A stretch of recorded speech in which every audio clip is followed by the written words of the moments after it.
I welcome Your Excellency, the President of the Federal Republic of Nigeria, the President of the Senate, the Speaker, House of Representatives, to this commission ceremony. I also welcome Your Excellency, the Executive Governor present, the Honorable Minister, NSA Chief of Staff, and all the heads of department, captains of industries, development partners, member of diplomatic community, our contractor and consultant, my dear colleagues of Nigeria Revenue Service and that of the Villa, all distinguished guests to this historic occasion. Today marks far more than the commissioning of a building. It marks the culmination of a defining institutional journey, one that has spanned years of vision, persistence, complexity, and ultimately disciplined delivery. What stands before us is not merely an edifice of steel and structure, but the physical manifestation of a nation choosing order over drift, discipline over fragmentation, and execution over intent.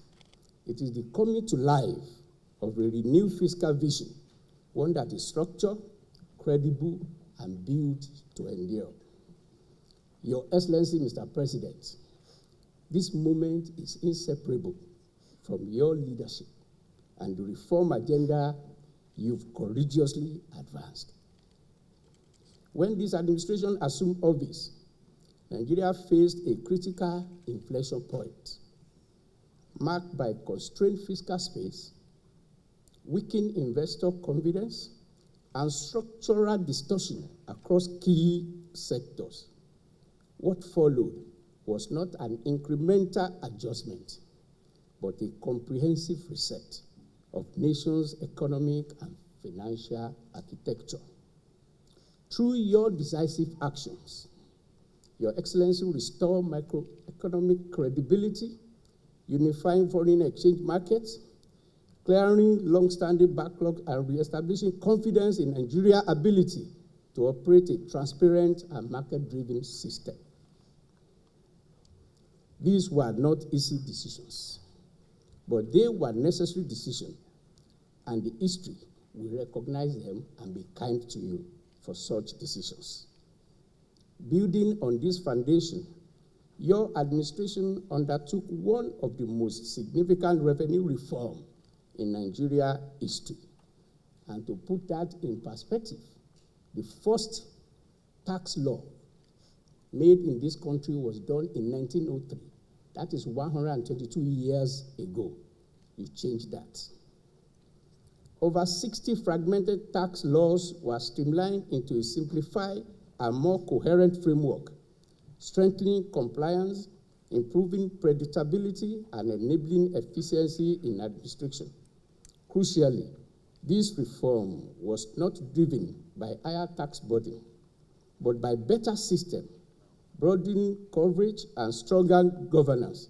The outcome speaks for itself, with Nigeria recording historic domestic revenue performance, demonstrating that discipline reform yield sustainable results.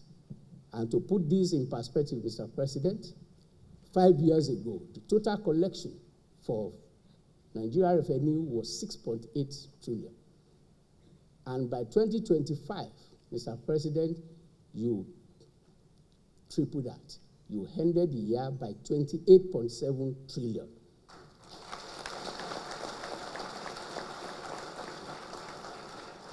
When I check your full year impact, which I call PBAT impact in 2024, you increased revenue by 76% compared to previous year.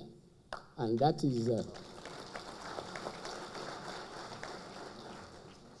Mr. President, seeing that and with the support from Subnational, that is the evidence of your decisive and necessary decisions. Beyond taxation, fiscal governance has been strengthened through improved remittance system, enhanced transparency mechanism, and tighter control on public finance flows. And if to put this in perspective, Mr. President, May 2023, when you assumed office, the total money available for the Federation was 711 billion.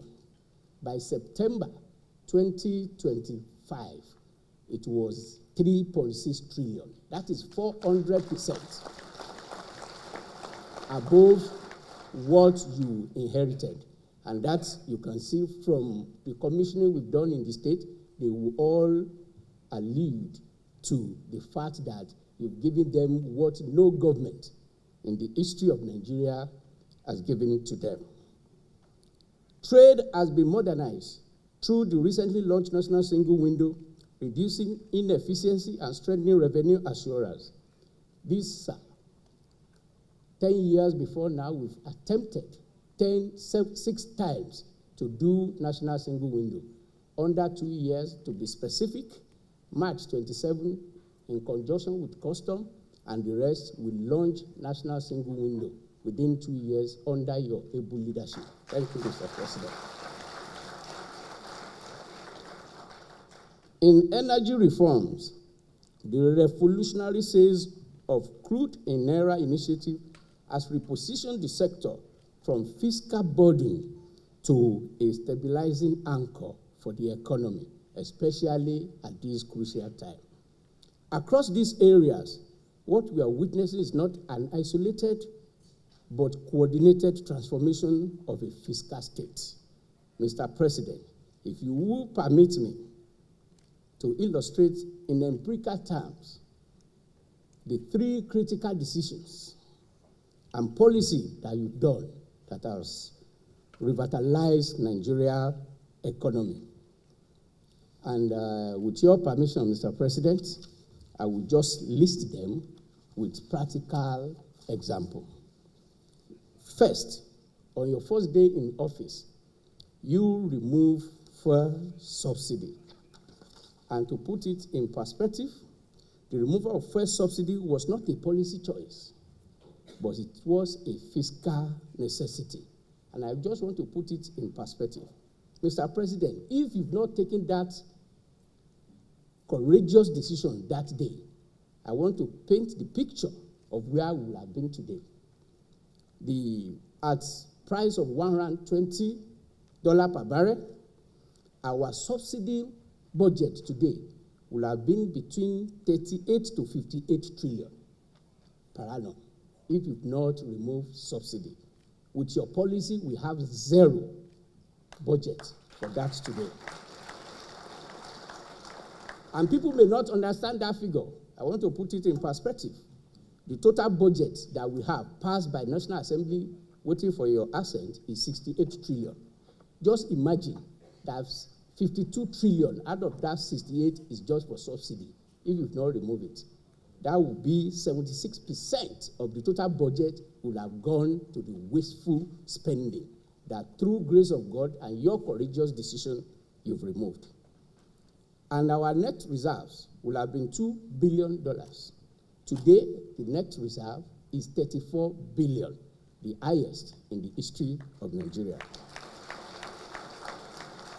If you've not taken that decision, Mr. President, our debt service today will have been 100% more than all we generated. And that is simple. If you take 78% out of the total budget, and then you've had debt that we've had even before I was born, you can see that we will have been in 150% of the total budget. This you've done. We are moving towards below 50%. Thank you, Mr. President. The second decision that you've taken, it is unification of exchange rate. Today, if you've not done anything, Mr. President, exchange rate will still be within 460 to 700, depending. And the parallel market will have been 3,000 to 4,500 per dollar. Today, we have exchange rate at 1.3, depending, to 1.5. In the last, very stable, and for the first time in the last 10 years of our administration. Today, there is no even parallel markets. Nobody wants to go there again because there is no difference. External reserves today is 34 billion. If we've not done anything, we'll be under 2 billion. And inflation will have been around 20%.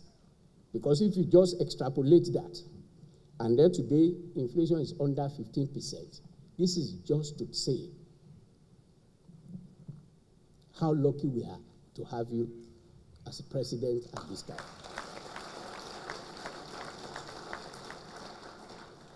If you've not taken that decision, Mr. President, petrol supply security today will have joined the queue. Not only that it will be expensive, it will not still be available. Today, we have stable because it's easier to say wait for Lekki than wait for Europe. Thank you, Mr. President.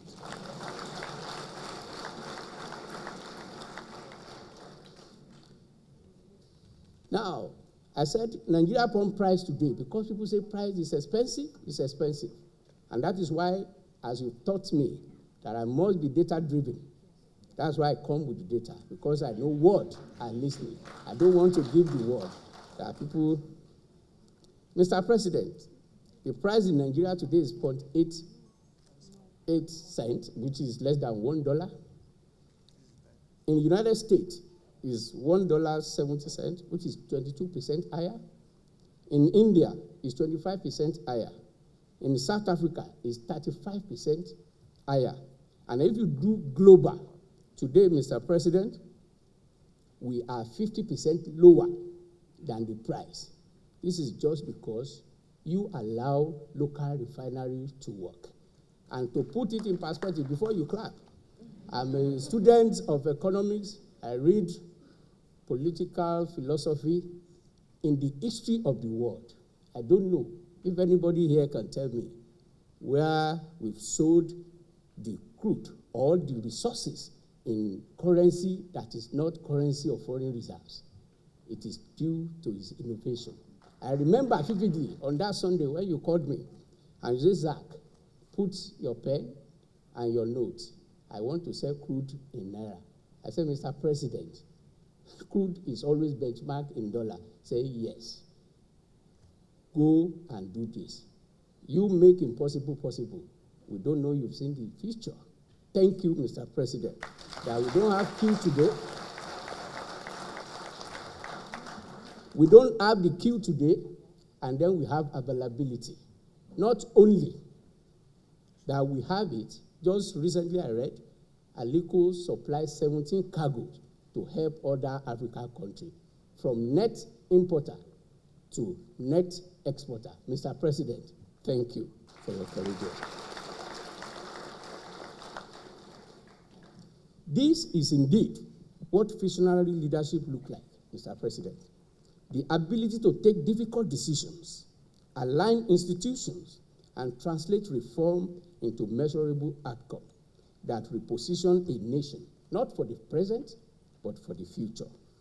Your Excellency, if I may say, only a leader with clarity of purpose, courage of conviction, and commitment to long-term national interests can drive change at this scale. Distinguished ladies and gentlemen, I would like us to pause for a moment.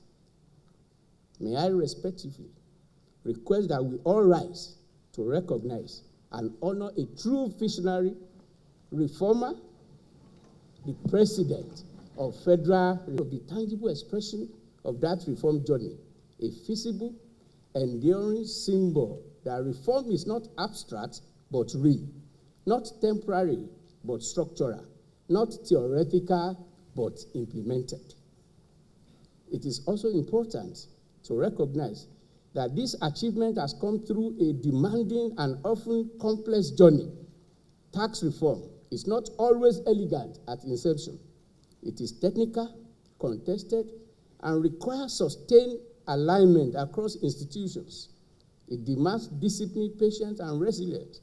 Yet, through persistence and clarity of direction, what once appeared difficult has produced something coherent, structured, and lasting national value. Today, we celebrate this as a success story, a defining milestone in Nigeria's fiscal transformation. Permit me to express my sincere appreciation to Honorable Minister of Finance and Coordinating Minister of Economy, who is unavoidably absent attending to national call at the Washington, my boss, my papa, whose guidance, intellectual leadership, and unwavering commitment have been instrumental in shaping both the direction and execution of this reform. Additionally, the Honorable Minister of State for Finance, Mr. Taiwo Oyedele, who led the reform we see today. Your stewardship has provided both clarity and momentum, and we are deeply grateful for the technical acumen that you channel to deliver on groundbreaking reform before us. Thank you. My appreciation goes to our supervising committee, and by extension to the Speaker and my papa, the Senate President. Thank you for accommodating me. Thank you for treating me as a son. Thank you for all you've done for me. And thank you, Senator 313 and my Egbon, James Falike, for accepting me not returning those calls. Thank you.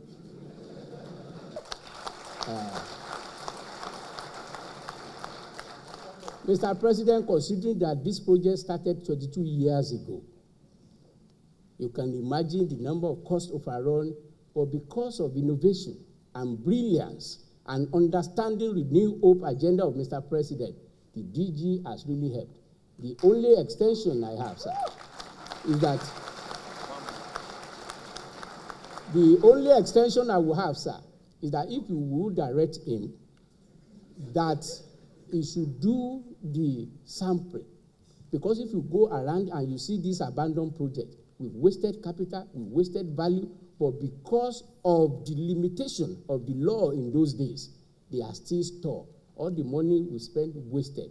The same thing he has done for us in Nigeria Revenue Service. If he can extend it to all other abandoned projects, Mr. President, we will have a lot. So, DG, I'm so grateful for your help that you've done for us, and so many others whose collaboration and guidance have contributed to this defining moment. Institutional transformation at this scale is never the work of one entity alone. It is the product of alignment, partnership, and shared national purpose. To our contractors and consultants, the CCECC, Stratford Hill, Baron Architecture, A.T. Onaide, and others, I commend your professionalism and commitment to excellence. You are entrusted not only with delivering a structure, but with delivering a standard. What stands before us today reflects that standard, one of precision, quality, and institutional dignity.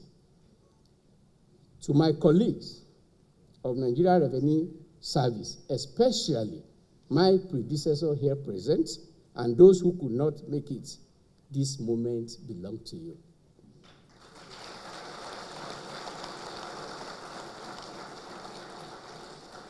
You represent a dedicated and forward-looking team who have carried the weight of reform with discipline, professionalism, and resolve. Through transition, through pressure, and through heightened expectation, you have remained committed to building a service that reflects the aspiration of our nation. This headquarters is both a recognition of your effort and a platform for even greater performance. On a personal note, I stand here deeply grateful to God for the privilege of service and for the opportunity to witness the completion of the project of this magnitude. I am grateful to His Excellency the President for the opportunity, trust, and confidence you repose in me. Thank you, Mr. President. And also to my lovely wife for giving me domestic peace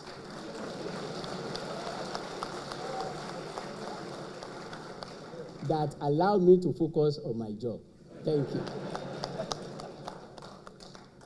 Thank you. Thank you. And to my advisor, Mr. President, chief of them is my chief of staff, Mr. Tayo Koliosho. The transparency it enforces and the service it improves and the trust it builds between the Nigeria state and its citizens. It must stand as a center of excellence, a driver of innovation, and constant reminder that Nigerian institutions can function at the highest standard. Distinguished ladies and gentlemen, this is a defining moment in Nigeria's fiscal journey. It affirms that reform is possible, that institutions can be rebuilt, and that with the right leadership and discipline, Nigeria can deliver outcomes that are both credible and transformative. It is therefore my honor and privilege to welcome you all to the commissioning of the Nigeria Revenue Service Headquarters, a symbol of reform, a monument to institutional renewal, and beacon of hope for stronger, more disciplined, and more prosperous Nigeria. Thank you. May the Lord bless Mr. President, and may the Lord bless Federal Republic of Nigeria. Thank you.